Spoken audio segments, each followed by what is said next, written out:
Welcome, everyone. Thank you for coming today. Great day for the Trailblazers, here to introduce three of our newest players who we drafted on Thursday night. Wanted to welcome all the families of all the players. It's great to have you all here, and thank you for coming and enjoying this day with us. To my left is Rayan, Rupert, Scoot Henderson, Kris Murray, the three newest Trailblazers. Welcome. Yep. You know, everyone or most teams, it seems, on draft night, walks out of the draft room and into their press conference and, says they had a great night and they're happy with what they did, and they usually are happy with what they did, and they did have a great night in their opinion. Excuse me. But for us, it was one of those unique draft nights where we had all three of these players ranked in the lottery, and we were fortunate enough to get three of them at very different parts of the draft, but all three players we value extremely highly. So it was a unique way the draft broke for us that just lined up really well with how we had it tiered out. So I'm going to slide over to Chauncey here, and we'll take some questions after that. Yeah, welcome. Obviously, just to ditto kind of what Joe said, we had an incredible night. We really did. Not often times you have 3, 23, and 43, and you come away with three guys that were invited to the green room. So that's a huge, huge accomplishment. I love to say that for our scouts and everybody who really, most of y'all don't know and probably won't meet, but they've been grinding, they did an incredible job. And then you come out of it with three guys that I value for sure. A lot of y'all know what I believe about the game of basketball. I love guys that are very competitive. I love guys that play with fire, that play on both sides of the basketball. And all three of these guys do that. They're all very dynamic. And so I'm looking forward, to just pouring into them and teaching them the best that I can, And, for us, it's all been about upgrading talent, I'm big on basketball IQ. I'm really big on that. You hear me talk about that all the time. These guys all have that. So I'm really excited about what's ahead and what the future holds. And it's very bright. It's very bright. And congrats to the families. I know this is a day that y'all all been waiting for. Talk to the young men about that. So congratulations to you guys.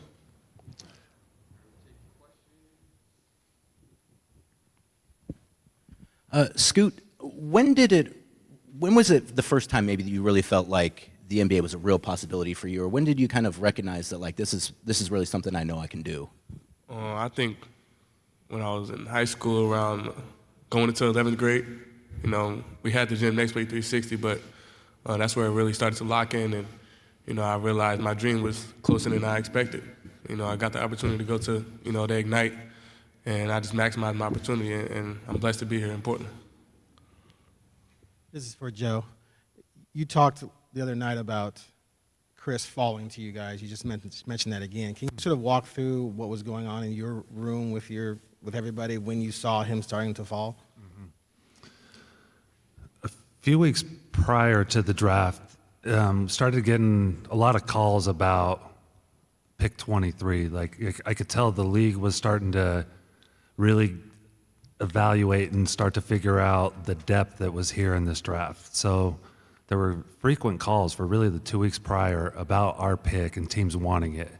And that stayed the same throughout the draft. So as we got into the teens, phones were exploding. Teams were trying to get into the draft, going after not just Kris, but other guys as well. And just a lot of activity, a bunch of different phone calls and discussions.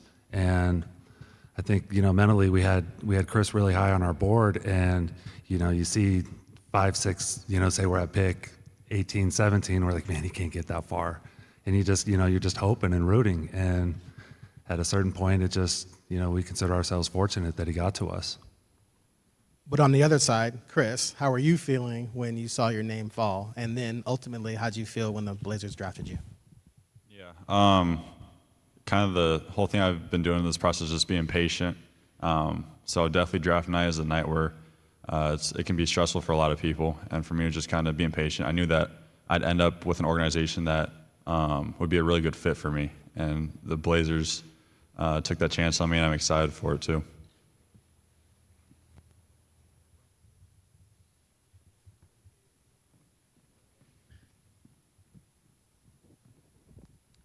Rayan, could you talk a little bit about kind of your basketball journey and how you've reached this point in your career where you're down in the NBA? Yeah, so I grew up in France. I played 4 years at INSEP Academy. Tony Parker, Evan Fournier played here, so I spent 4 years here. And last year, I made the decision to play in New Zealand, the New Zealand Breakers in NBL. So it was a great opportunity to go up as a player and as a person, play far from my country. So it was an amazing journey, and now I'm happy to be here. I think I'm a two-way player. My first quality is defensively. I just love to be disruptive defensively, play with max energy, bring the most energy I can to my team. And just play far in transition and, just bring energy. That's me. This is for Scoot. First of all, did you bring my jacket? I'm the one who said I wanted that jacket. Yeah, I forgot it. My bad. Oh, okay. Well, My sister got it. Next time. I want to ask you about all of the hype around you. I mean, people are using words like transcendent, generational, guaranteed all-star. Like, what does that do to you mentally? Does it fuel you, or does it make you say, whoa, what's going on? Or do you feel it's a little bit too much sometimes? Honestly, I don't really pay attention to it. It's kind of hard not to see it. Obviously I got social media, but I just always rely on the gym. And I wouldn't have none of this if it wasn't for me, my work ethic. Me coming in every single time. Me coming in days where I didn't want to. So I always just fall back to getting back in the gym. So whenever it is, words like that, generational, special. I know who I am as a person, and that's all that matters.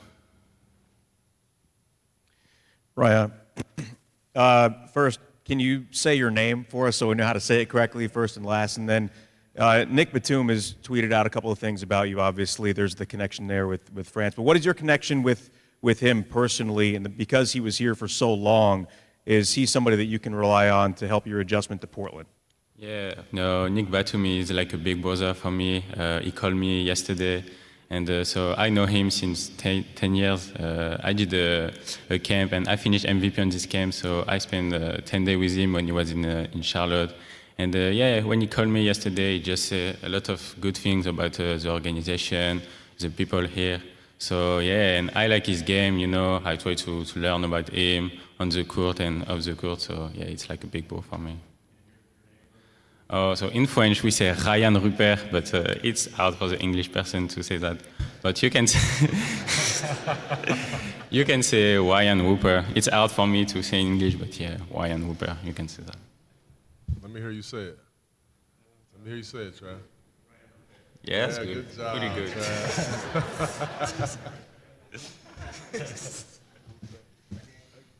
Kris, how much has your relationship with your brother, watching him in the NBA, going through that experience already, kind of been able to feed off that, learn from that, and have that little bit of experience to kind of pull from and have that relationship?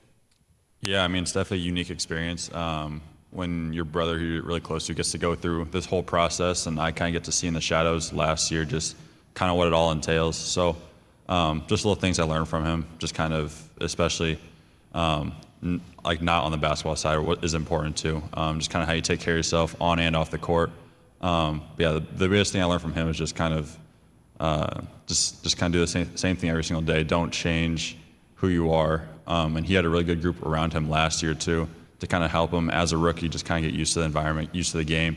Definitely learned some things from him. And grateful for it too.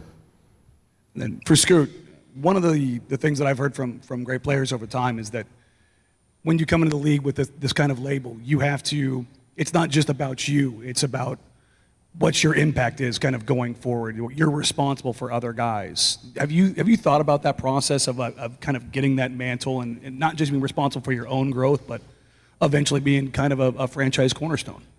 Definitely. You know, I'm blessed that I did the 2 years at Ignite as a pro. You know, having to tell, man, Pooh, who's 20 years older than me, where to go on the court. So, something I'm gonna continue to get comfortable with that, and I'm gonna embrace it.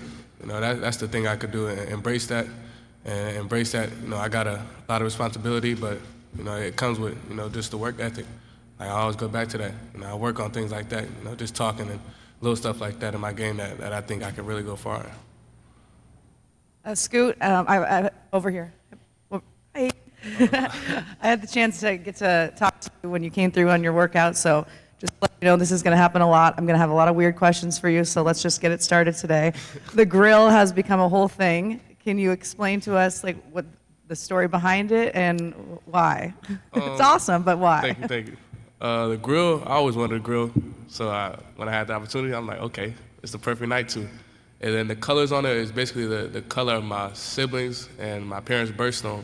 So it was four, like 3 of my siblings had like the same kind of birthday month with my mom and dad, my mom and sister, my brother and my brother and my dad.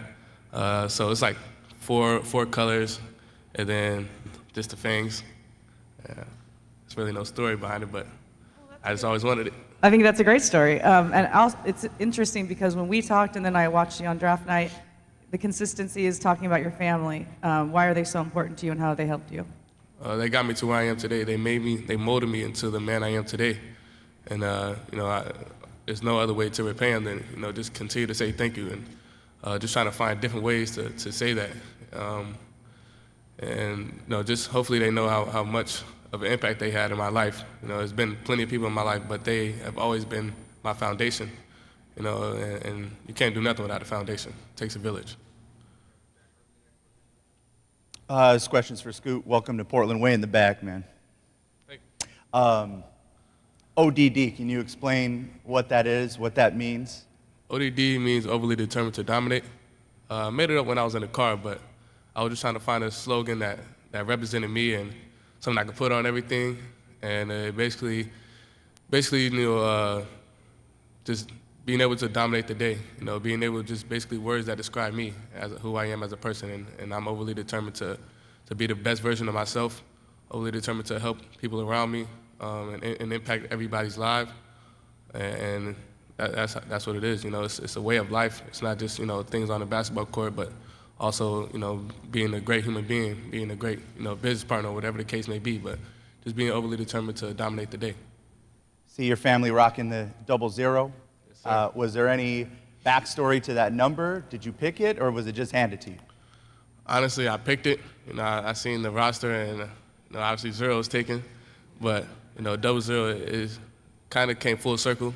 We designed my Puma shoes a year ago, and I put 00 on it, and then literally 2 days ago, I chose the 00. So I guess everything came full circle. God does everything for a reason. Scoot, you obviously have the connection with Pooh here in Portland. Also, Mookie was with you on draft night. He's just going to be a few hours down the road. Just how nice is it to be moving somewhere where you have a connection with somebody like Pooh already set, and then also having a friend like Mookie? It's extremely, it's kind of crazy. I came in to be a pro at 17, pretty young, and Pooh just always, believed in me and, helped me throughout, just throughout hard days, through hard games, or whatever the case was. It's very special to have, a guy like Pooh, someone that's going to keep it real with you. And, I kind of felt that first time I came to Portland. My first workout, I just felt love, and the fact that I'm here now, it's a blessing. I appreciate the organization for believing in me, and, I'm for sure repay them, for sure. Hey, Chauncey, this is a younger team than you first had when you got here 2 years ago, and at least as of today, right? Getting younger. And Joe said on Thursday that he has zero interest in trading Dame, and the goal is to bring Damian back next year. But with the guys you have now and the young core that this team has kind of brought together, how realistic is blending those two cores essentially and winning next year in your mind? Yeah. Obviously we got work to do, Bill. I'm just so happy that how Thursday turned out. And I think that already, we've upgraded some talent, on our team. And the way that I see these guys is obviously their age, they're pretty young. They don't play that way, you know. Their IQ is different than the normal guy their age. It's a reason why they're here. We handpicked all of them for those reasons, you know. So those young moments and those young things, they'll be minimized with these guys. You know, Scoot just said it. I mean, he's been leading men for 2 years. It's pretty incredible, you know. Kris, you know, you can tell he has a maturity, you know, about him. That he won't be playing like a rookie. You know, when he's out there, he's going to be able to contribute. Rayan play pro in a very, very physical, tough league, you know, in Australia. So I don't feel that these dudes are young. I think that they can all contribute, you know, right away with our team. And obviously, you know, we have, you know, a big few weeks ahead of us in building, you know, the rest of our team out. But I feel very confident that these guys will be able to contribute right away. Coach, similarly along those lines, last year Shaden was spectacular, a lot of highlights, but you would talk often about him making a lot of rookie mistakes because he hadn't played since high school, right? Scoot's played in the G League, so is there an obvious gap in what you expect to see from him in terms of feel and understanding, and that you don't expect the same types of mistakes? Well, there is. I mean, Shaden was really the last, when we got Shay, the last actual game he played was in high school. You know, he played in high school, then he transferred, I mean, not transferred, but went to Kentucky, never played a game.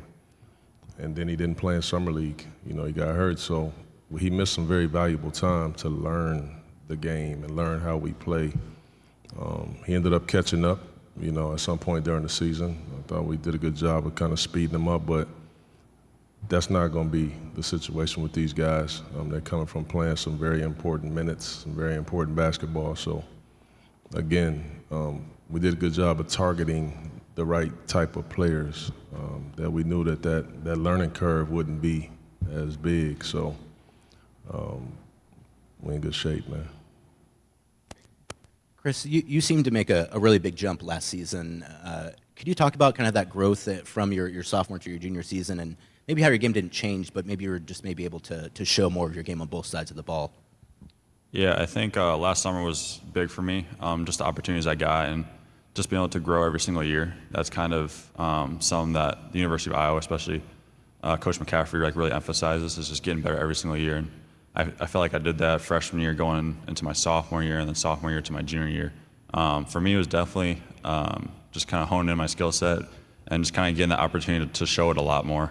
So I definitely thought I did this past year, and was able to kind of show everything in my game. And I knew that coach trusted me, and that's really all I needed, was that he'd let me play through my mistakes. And mentally, that helped me a lot, just knowing that he trusted me like that. And honestly, just got the opportunity to kind of just show what I could do, and that's kind of what made me take that jump these last few years.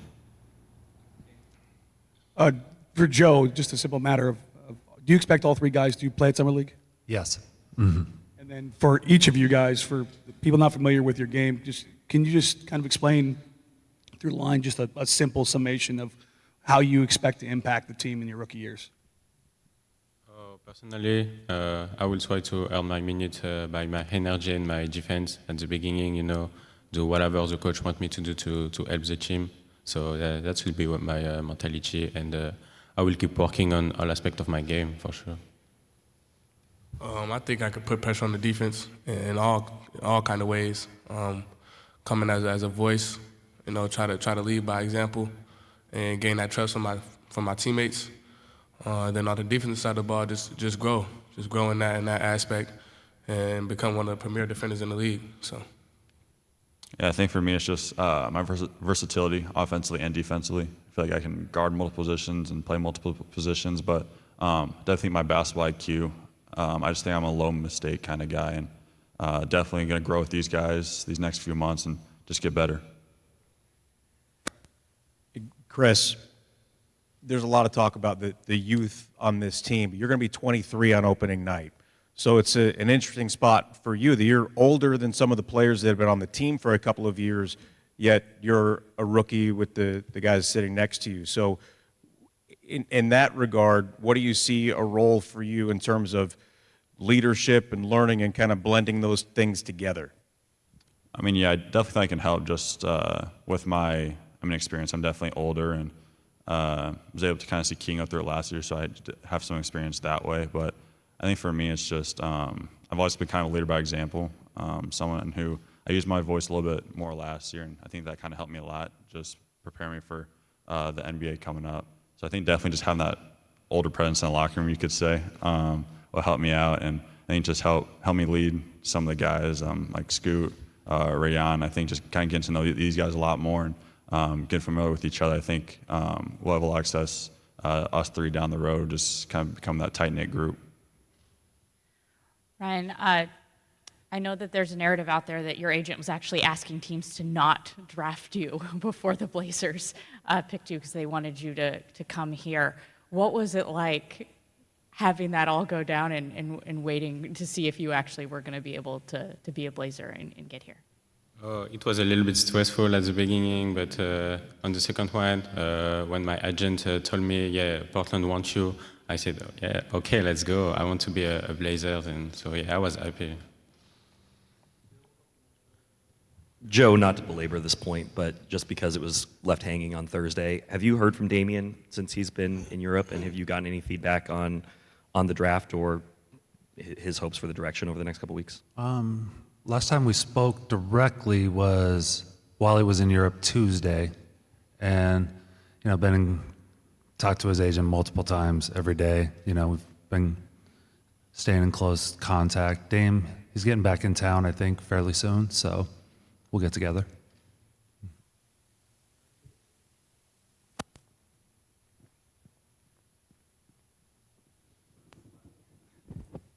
Scoot, kind of seen you on draft night and seen you when you were here and you were in Portland.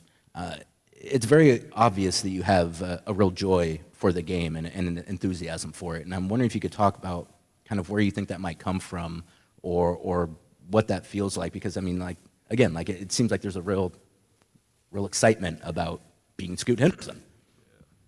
Honestly, I don't know where it comes from, just from playing the game and loving the game. But it feels like, when a kid gets some candy and his mom was like, no, all day, and he finally get a piece of candy. That's kind of what that feeling is. It's kind of hard to describe, but like you said, it's a real joy when I'm on the court. It's a blessing to be there, so, why not have fun?